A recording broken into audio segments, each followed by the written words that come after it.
Right, guys. Afternoon, Nathan. You okay? Really good. Thanks for having me. Brilliant. Thank you. Michael, you all right? Yeah, good jazz. I'm looking forward to this one. Good. So, guys, as part of our ADI Spotlight series for April, we've got another follow-up from Nathan Sherratt, who kindly has done volunteered his time to speak about, obviously, this month's topic, which was autism awareness. Now, Nathan is a referee, but also the managing director at a company called the Third Team, which we will discuss further. So, Nathan, just to get started, obviously with this month being focused around autism, please could you explain and give us a little insight into your early life? So how did you manage life with autism? When did you or your family realize that you had autism, and then how did that help you? How did you maneuver through education into your current career? Well, it was quite a difficult start for me, if I'm being completely honest. I wrote a piece for Mental Health Awareness Week last year, and I started that by talking about how when I was quite a young boy, under 5, I would really struggle to remain calm and composed in traffic jams and things like that. And I guess that's really the first indication that I was on the spectrum, although I didn't know it at the time. And I believe I'm correct in saying that the majority, or certainly a very, very high percentage of people who are on the autistic spectrum get their diagnosis before the age of 10. And I wasn't one of those people, but I always knew I had a difference, right from the very start. When I was at primary school, my parents would always be told at the parents' evening, he speaks very well. He doesn't, play in the same way that the other children do. And obviously this is in a very, very, again, probably below 5 years old. And so I think I always felt a difference, when I was coming through primary school, and I was always looked at a little bit differently. And I actually think that probably one of the other things that really made me stand out, besides probably a lot of the personality traits that I had with being on the spectrum, was the fact that, I grew up in a predominantly, white area, and as a mixed race person, I also stood out for that. So I think there was two kind of big things, in terms of a personality and in terms of the way that, I looked. I think there was difference that, was always going to be able to be seen. And I think that, when I left primary school, I was very, very socially isolated when I started at secondary school. In year 7, in the first year of secondary school, I didn't have any friends at all. And people I'd known, who I'd grown up with, I'd sort of drifted from them. So it had become very, very difficult for me.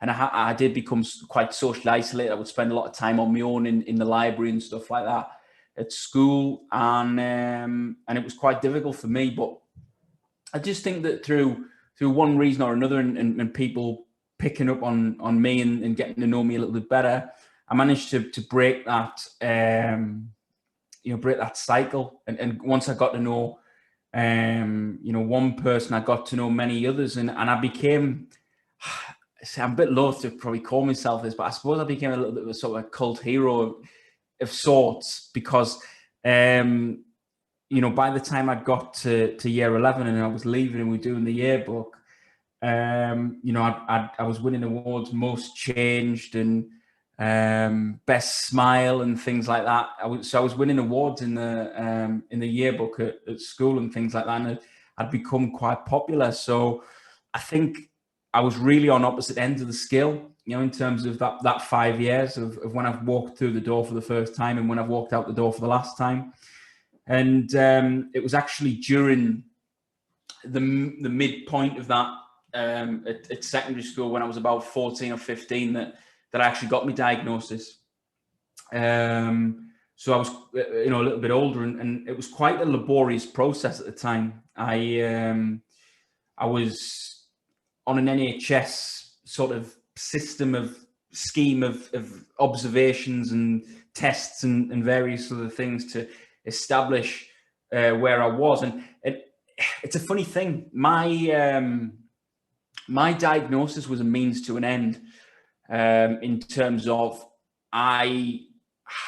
through being on the autistic spectrum, I had real difficulty in, I'm a smart guy, and I know I am, and that's not me being arrogant. I just know I am, and I was not doing well in exams and things, and I knew I was better than what I was, putting out there. So it was trying to find different ways of getting observed and looked at different things. So it was a means to an end for that, but it come out with the autistic diagnosis. And it was, for me, getting that diagnosis, I'll always say it was like somebody saying, okay, the grass is green and the sky's blue. It just didn't mean anything to me, and I didn't understand what it was, and I'll come on to that as I explain further. But when I did all these things, it was a very, very, as I say, intense and laborious process, because I was actually doing things like writing things down, listening to things. I had to have a medical at a hospital. I had all sorts of things, tests and checks, to come up with this resolution. And then, I think I got 7 GCSEs, but I knew I was better. And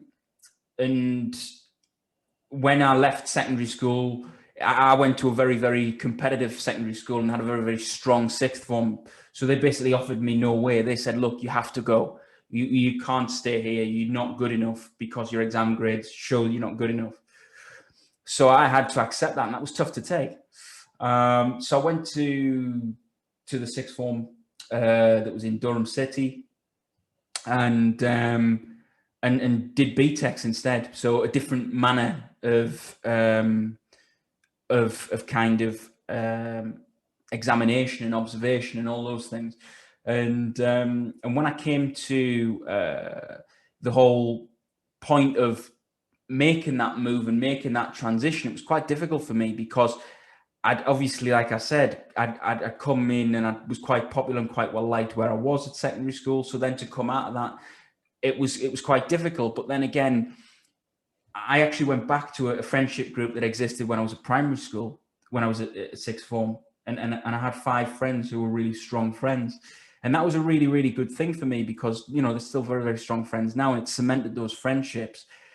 But it really helped in a difficult period where change was very tough for me as an autistic person. So I think that I established a big, big point of learning in terms of the way that change happens. And that, when I finished sixth form, I changed a lot. I changed the way I dressed. I got a decent haircut. I'd changed, I'd evolved. And I think everybody does that to a certain extent at sixth form level, or when you turn 18. And, for some people that might have been suppressing their sexuality, you see a lot more people come out at that level. But for me, it was like, I was just finding my own, the way I wanted to dress, a nice haircut, things like that, just to build myself up and to become an adult. So I did that, and that helped me a lot. And then when I left there with 2 A-star equivalents and an A equivalent. So, and I had a better choice than some of my friends that had stayed at school where I was in terms of going to university. And like I say, it stood me in good stead for the change that was coming when I had to go to university. And I went to university in Manchester. And the change didn't hit me so hard then, because I'd learned that process and understood that process. And I think that that's a lot of what autism is learning processes, because of that. I don't know if it's the right word to use, numbness, but I think sometimes you get a numbness. You don't feel things in the same way that the neurotypical people feel things.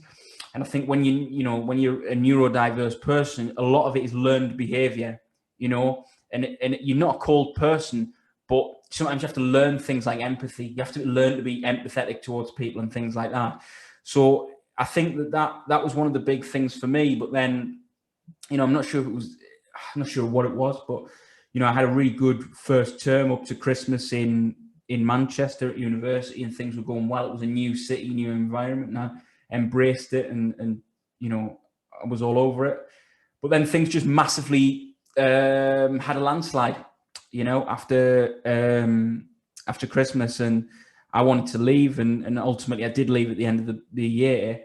But I was having real trouble, and it affected my mental health and the way that things were for me. You know, I almost fell into a form of OCD, I think, really, because I became so anxious about being in Manchester, in that city, because I was living in a city centre environment, and it was a rough place, you know, just near Piccadilly train station, and it was a rough environment. You saw a lot of people on the drug that was doing the rounds at that time, spice, and they were dangerous people when they were sort of out of it. There was a smell of substances and bodily fluids and all sorts when you left the building, and it was quite an intimidating place for somebody like me who grew up and looked out the window every morning at trees and fields. So it was quite an inhibiting thing, I think, in the end. And I think it caught up with me. But I think that one of the things that I probably found the most difficult was again that little bit of OCD that was coming in, because I was like, I was at a point where I was pouring boiling water over cutlery I was using and plates and things like that, because I didn't want to get ill, because I was that sort of scared of the environment I was in. And I think the only good thing that really came of that was the fact that I was conscious that this wasn't a normal and a healthy practice. So I think that helped me a lot in terms of the recovery that I made after coming back from there. And then I just had a period back in the Northeast where I got to grips with life again, and did some volunteering at some businesses and things like that to try and get myself back on my feet and back on course. And then, I had an opportunity, actually had two opportunities.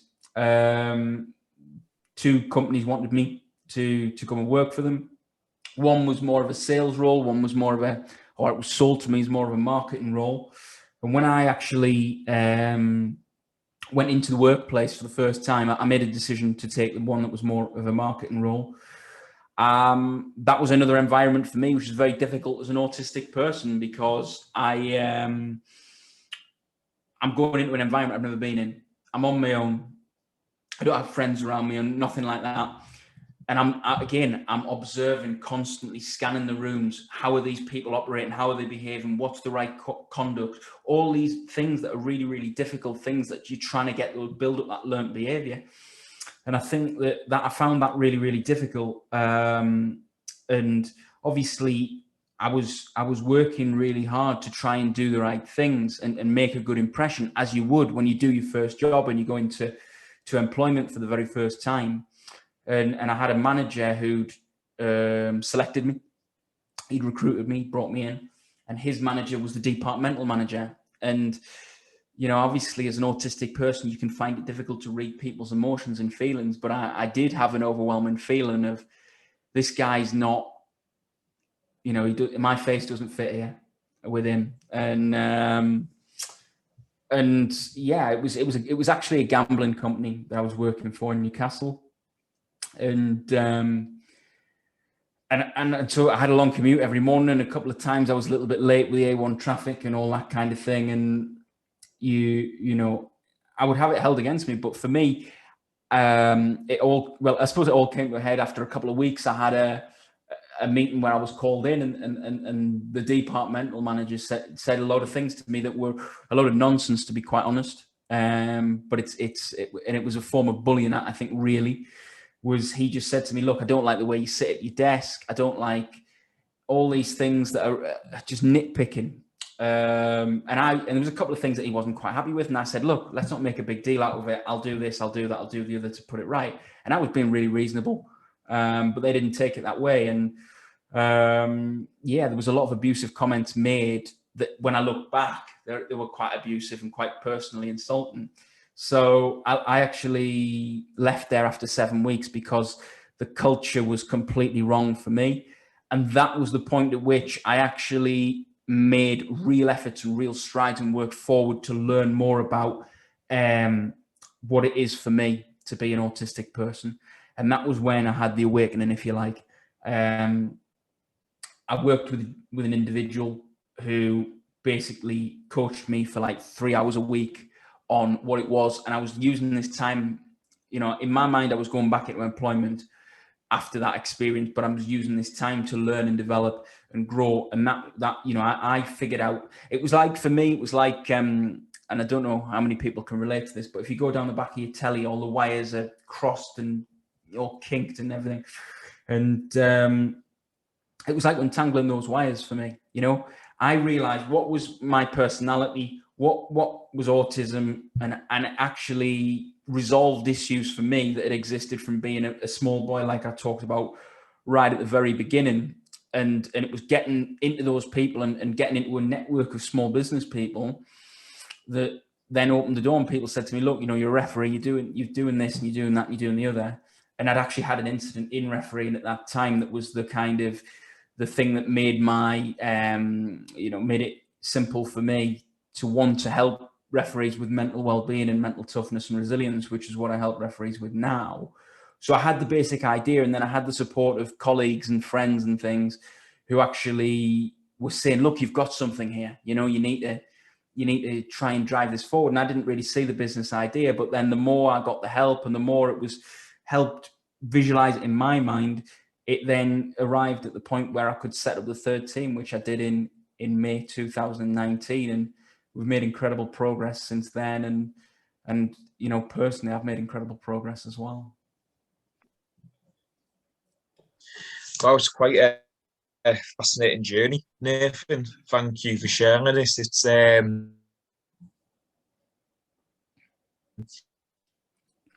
there's so many. Would you say on the journey you've had any biases or assumptions made to you because of your autism? Can you? Sorry, Michael, I lost you briefly there. Could you repeat the question? Is on your journey, Yeah. what a fantastic journey you've had going through school and university and your first job and where you are now. Is there any biases or assumptions that you've had towards you? Well, yeah, I think this is probably one of the big things that's a big problem within education. I think that when we look at disability, which, you know, being neurodiverse absolutely is a disability, I think people would not generally, I think most good people would generally not mock people in wheelchairs. What I think is a difference is that when you see a sort of an invisible disability, if you like, people don't have an understanding, and it's not part of our education. And I think particularly when we become adults, it becomes something that we've never learned anything on, we don't know anything about. And a lot of it's a bit like Chinese whispers, what we know about things like autism. So I think that what I found at school was autism was used as a stick to beat people with. It was used as an insult. And it was because it came from a place of ignorance. And I don't believe that it's really the fault of the individuals who are using it as a stick to beat people with. I just think that it's one of these things. There's not enough education on it. People don't understand it. They don't understand the ramifications of it. And it therefore leads to them just thinking, oh, well, it's something that you can use as a stick to beat people with and use as an insult. And it's, you know, it's something that's unpleasant. And to be honest, it never really bothered me, because I was 21 when I had that awakening that I talked about, where I worked with that guy and understood autism. So for me, my education was over by then, full-time education, mainstream education. And I was just able to look back and reflect on what I saw and what I felt at the time. I didn't feel personally associated to autism really until I actually learned more about it and what it meant for me.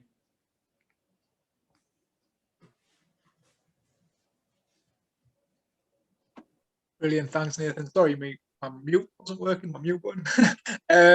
So next question, you briefly touched on it as well in terms of refereeing. So how did you get involved in the refereeing, and why?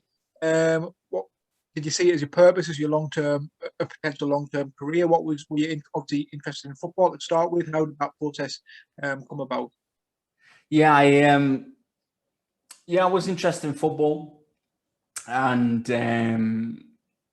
a friend of mine who He's from the same village as me. His dad was a referee on the National League, or I think he had been a referee on the National League, but he was, he was a quite well-established referee at the time. And, he was obviously putting his son through the course, and he just said to me, "Look, do you want to come?" And I thought, yeah, actually I do, because, I think when you get to that age, I was 16 when I qualified, and I think you get to that age in your mid-teens where, you want to get a paper round, or you want to get a job in a shop or something like that. Well, for me, refereeing was brilliant, because I thought, right, I can go and I can referee, I could do some games, and I don't have to work in a shop. So it was brilliant for me in that regard. So I just did it for a bit of money, and did it because I like football, and I think that, I realised I had the skill set that meant that I could referee quite well. And I think probably autism has maybe helped me in that, because when we talk about that lack of emotional feeling and things like that, I've been called all sorts, as I'm sure you can imagine. And I think it doesn't really go in as much. I think sometimes it does, sometimes it doesn't. But I think generally, when I'm concentrating on refereeing a match and in the heat of the battle, mostly anybody can say anything to me and I'll not lose my cool. So I think that I realized that, and I realized that it was something that I really, really enjoyed. And yeah, I just developed and developed. And then I had an incident in a game which involved the police and criminal prosecution, and it was completely out of the blue, an unexpected incident. And that was the prerequisite for me to set up the third team, because actually I'd been pretty tough and I'd been pretty resilient up to that point. But actually there was that one thing that was a little bit extra and a little bit above and a little bit beyond, that had actually pushed me to make me feel, a little bit uneasy about the way that incident took place. And I was having intrusive thoughts and flashbacks to horrible moments. So it was, it's been so good to me. And I think probably now I love it more than ever, even though probably we are experiencing a bit more of a difficult period, because the players are probably more challenging to manage at this moment in time, having come back from a long time away. And we've got less referees than we've ever had because of one thing or another. So there's many, many games going uncovered by a neutral referee, which is a real problem. And, so yeah, we do have a lot of challenges at the moment, but at the same time, I think there's never been a better time to be a referee, because as you alluded to, Jazz, we have more and more opportunities to have professional referees and to make it a career. It was only announced last week that, the top two levels at female are going to be under the management of the Professional Game Match Officials Limited from next season, which means there's more potential opportunities to be a professional referee at the pinnacle of the women's game as well now. No, thank you, Nathan. It's so interesting to see how it's changed post-COVID or post-return into lockdown. Obviously, we're still in COVID. Can you hear me okay, first and foremost? Yes, I got most of that. Can you hear me okay? Yeah. Okay. If it cuts out, Daz can take over. Just from the questions. Yeah. So I've seen you've done some work as a mental health ambassador and speaker. Yeah. Can you give more information on what you do?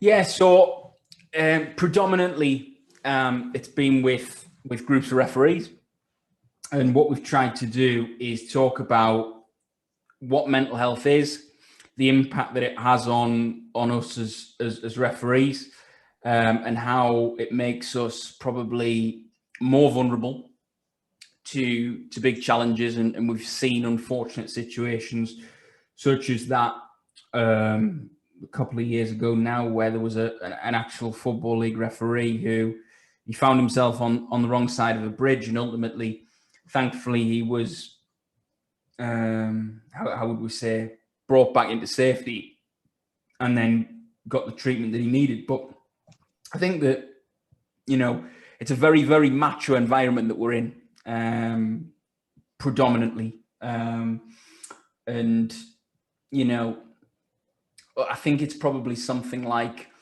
less than 5% of the 27,000 referees are women. Yes. So yes, that's right. Are women. So it's still a very small minority. So the bulk of the referees that you're working with are men. And I think as men, we're in a macho environment. And I think particularly when it's competitive, you know, for promotions and things like that, referees don't want to give an inch. So I think that, you know, we're in an environment where it's really, really important to talk about mental health. And there are some really proactive guys who are leading groups of referees, managing groups of referees that really want to bring that to light, because there's a lot of referees who are struggling with mental health challenges, and actually refereeing is their kind of salvation. It gives them that bit of a release from the lives, and actually allows them to do something really positive that they really enjoy. So we have to look at it in many, many different ways, but there's absolutely no doubt that when we talk about mental health, and when I talk about mental health in the workshops that I deliver, we are talking about the impact that mental health can have on life, how it can make us, you know, less likely to fulfill fixtures, more likely to have absences from work, you know, and it can really affect our life balance, can make us ultimately more likely to become unemployed, which obviously is something that we really want to avoid. But also, one of the things that I talk about is the Britain Get Talking campaign from ITV pulled one statistic that really stood out to me, which was that 60% of young people have had a mental health challenge since 2004, under 18s.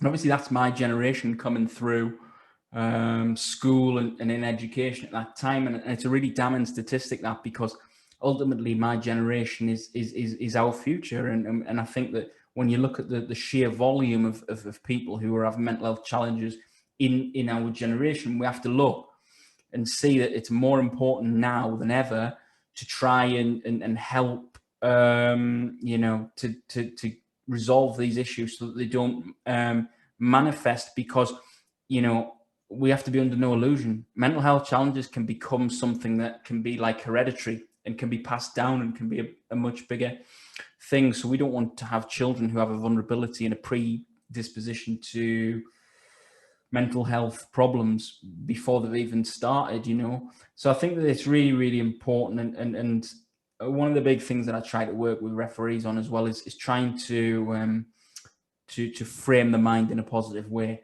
particularly in light of the pandemic. One of the things I really talk about is the fact that, as you know, as referees in a pandemic, we've got a choice that we can make to worry about being furloughed, or to worry about, you know, money, to worry about, you know, where can we go, who can we see, all of these things that are actually beyond our control. But we also have the possibility to go out for a run, to eat well, to exercise, to do all these things, not only to help our mental health improve through endorphins and things like that, but also so that we're ready to go back to refereeing and we're not, you know, 10 stone heavier, which we don't want to be. So it's actually about trying to frame what is within our sphere of control and putting it on the front foot and being positive, and trying to help people think positively as well when it comes to that. No, that's brilliant, and great that you're a big advocate of that, and it's really important now, and I can see it being really important in the future as well. So it's great to get them conversations flowing. I think you've obviously briefly touched on it with Michael's question, but if we just take it back, when did you, obviously with you being the managing director of the third team, that idea, when did it originate? When did you start that organisation, and what's your plans for it to be in the future? It was a game. It was a game on the 25th of November 2018, and it was actually the day before I left the job that I was talking about in the first answer. And I think when I look back on it now, that's probably quite a pivotal time in my life, actually, those 2 days. And it was a game that was about 9-1, I think. And it was 2 youth teams, and there was just a shout went up and I was blocked. And then when I became unblocked and got into a good position, I saw 2 players kind of head to head. So one player from the winning team, he's actually headbutted his opponent. And as his opponent's kind of recoiling back after the initial headbutt, he's actually followed up with a left hook to the cheek, which has caused the player or the victim to be having a fit before he hits the ground, which is quite a shocking thing to see. And I'm on my own here. I'm not working with assistants. I'm on my own completely. And I've got a decision to make at this stage. I've got to think, do I go towards the player who is on the ground injured, or do I go towards the perpetrator of the crime, really?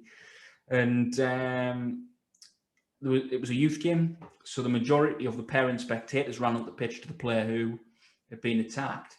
So I then thought, right, well, you know, too many cooks spoil the broth, so to speak. I'm not going to get involved in a situation where there's already lots of people around him. And actually, one of those people was actually stopping him swallowing his tongue, which I think was a really crucial measure.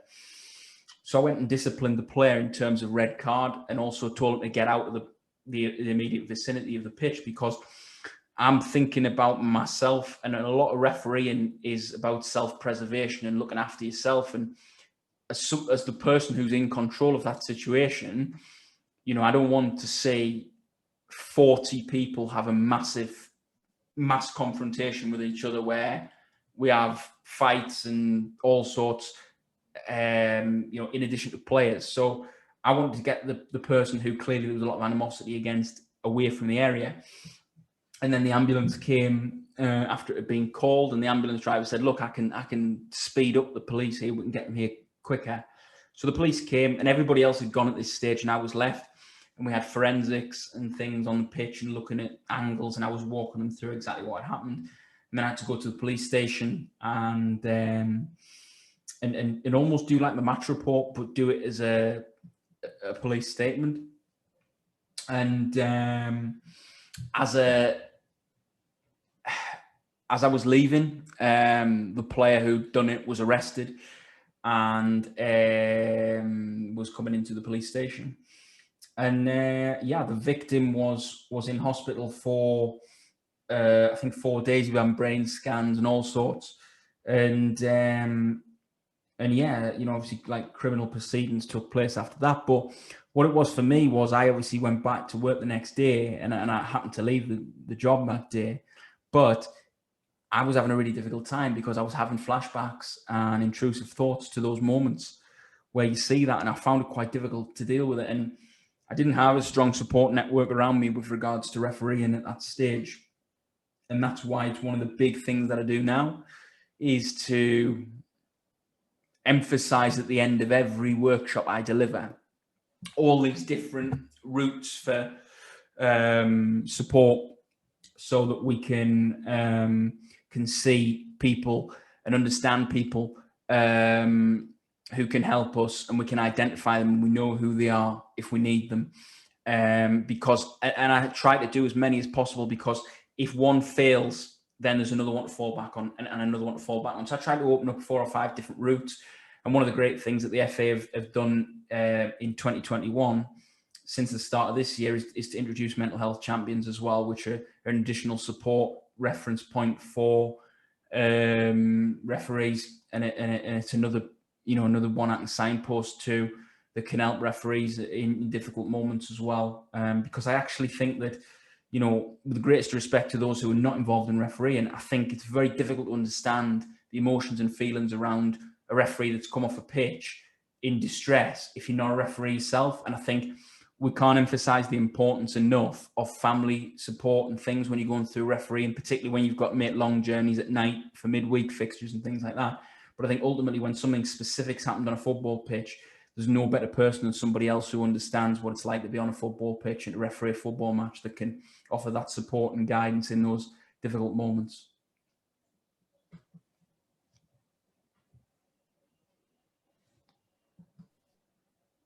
Brilliant, thank you. I think Michael might be having a few technical issues. Well, take the No, question. can you Kind hear of, me okay, Jazz? a little bit. You just do it. Yeah. So just a follow-up question.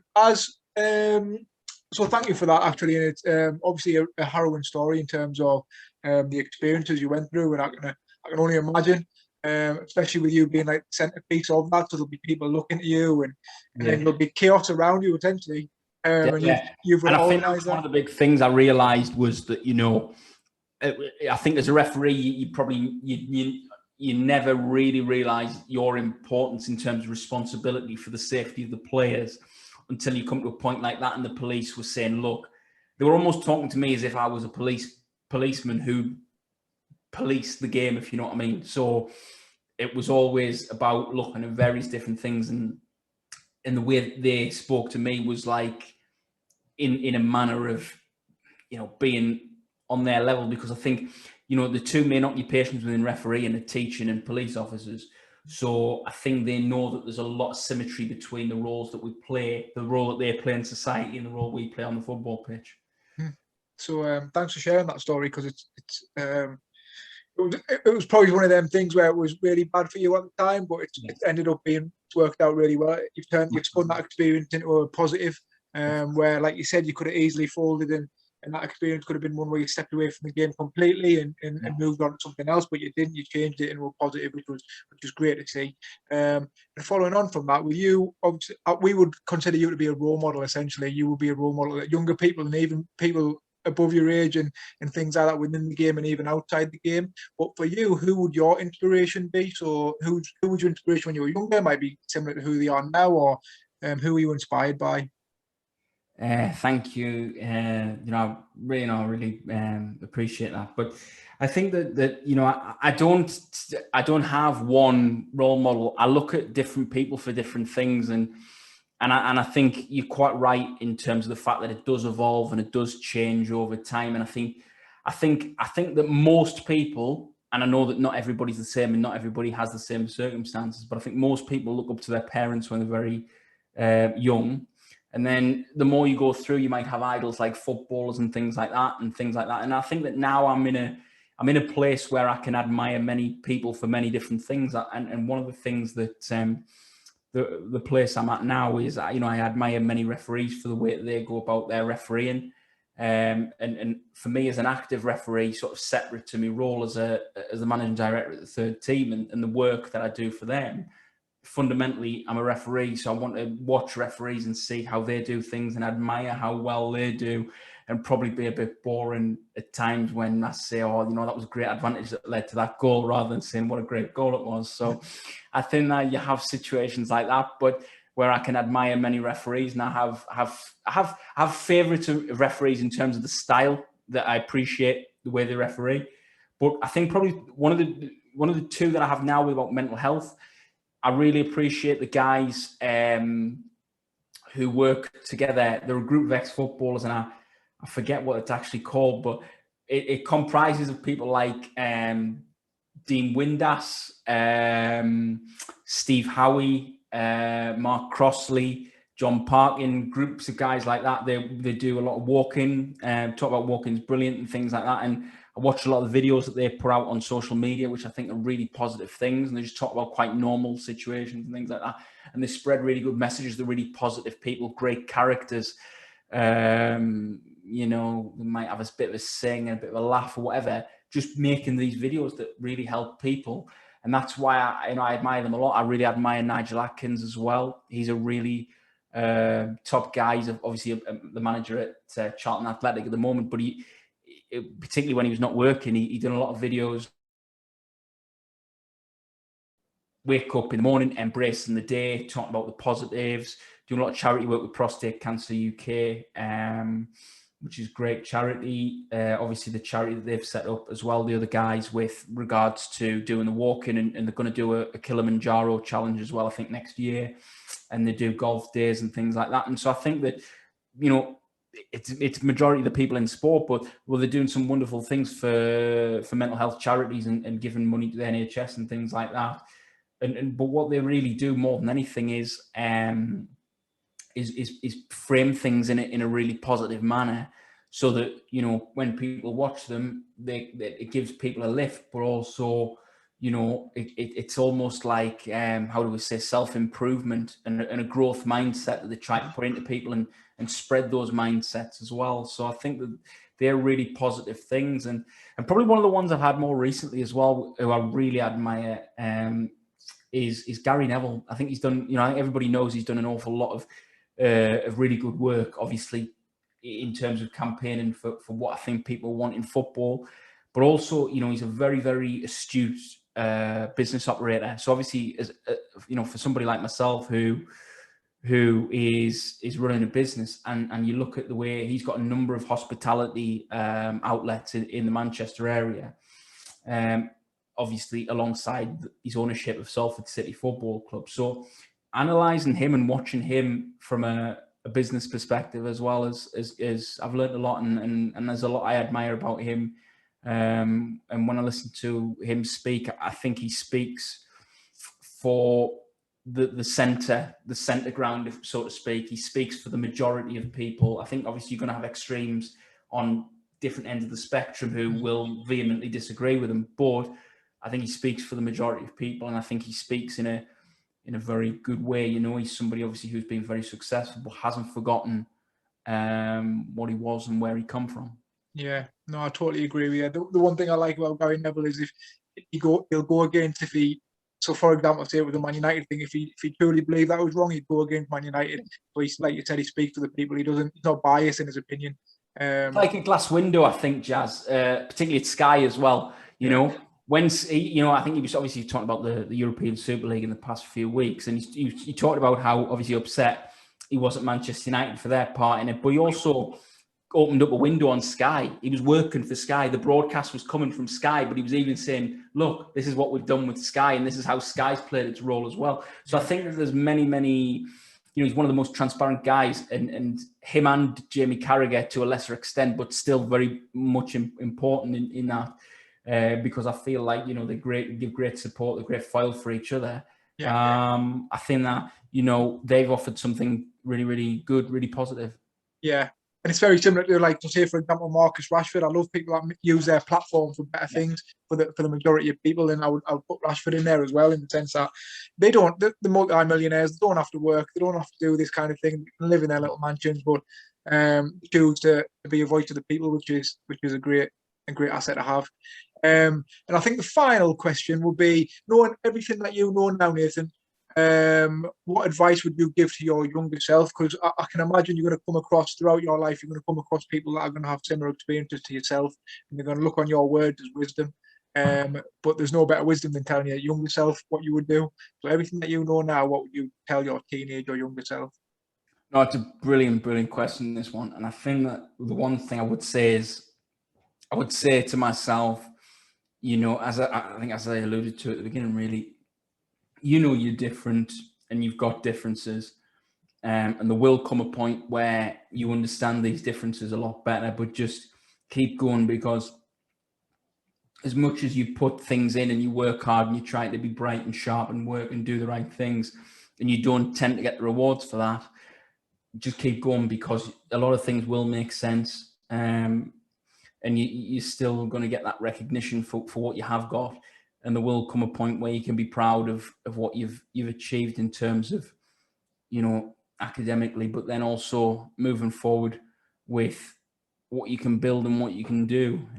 Because I think one of the things that, you know, I never believed or would have believed if you'd asked me 5 years ago would be that I could set up a business and have a positive impact on people's well-being with that. And also work with a group of people that, you know, I really understand very, very well. Because I think, you know, there's a lot of absolutely magnificent, really, truly wonderful sports psychologists and things. But I think refereeing is very, very niche. So I think that trying to understand things from that perspective can be difficult for mainstream psychological support people. So I think to try and work specifically with referees has been hugely rewarding, and also you know, the development that I've had as well, personally, and in particular to hone in on the refereeing. you know, I think probably I might have felt that there was a ceiling for me as a referee, but now I feel, you know, that I've learned an awful lot from being in the right environments, and that's helped me an awful lot as well. So I would just, as I say, just say, look, keep going. Never doubt your capacity to keep learning and developing. And things will become a lot clearer the older you get, and you'll understand yourself a lot better as well, and be able to manage yourself a lot better. And just be happy and come to terms with who you are. Because I think at the end of the day, everybody's different. You got to embrace that difference, and just be comfortable in your own skin, really. That's brilliant advice, Nathan. I think anybody listening to that would take it on board. It was very positive. I think what I'm going to do now, just before we finish, I know Liz is on the call. Liz, would you like to ask any questions or anything? I just don't want to cut the call unless, just in case you've got anything to ask. No, it's lovely hearing Nathan's story and yeah, listening to some of the challenges. You know, it just puts a different perspective on things, doesn't it? So no, thank you for sharing that with us. Thanks very much, Liz. Brilliant. Thank you, Liz. Michael's audio and cameras aren't really working too well, so I'll speak on behalf of him and say that it's been an absolute privilege. So thank you very much, Nathan, for speaking for us today. When Leslie sent through your name and your email, it was one of them where we really wanted to speak to you, and I think you went above and beyond what we expected. So everything that you're doing is very positive, and it's great to hear. And we would love to work with you in the future. Hopefully, when we can get you in and we can do events and things like that. We would love to bring you down to the Beacon and work with our groups, regardless of primary, secondary, or adults, etc. So hopefully this is the start of a partnership, hopefully, and can be something where we can work together. But in terms of this EDI Spotlight series, I'd just really like to say thank you, and hopefully it'll be beneficial to everybody that hears it. And you're doing really positive stuff, and it's great to hear. So thank you for that as well.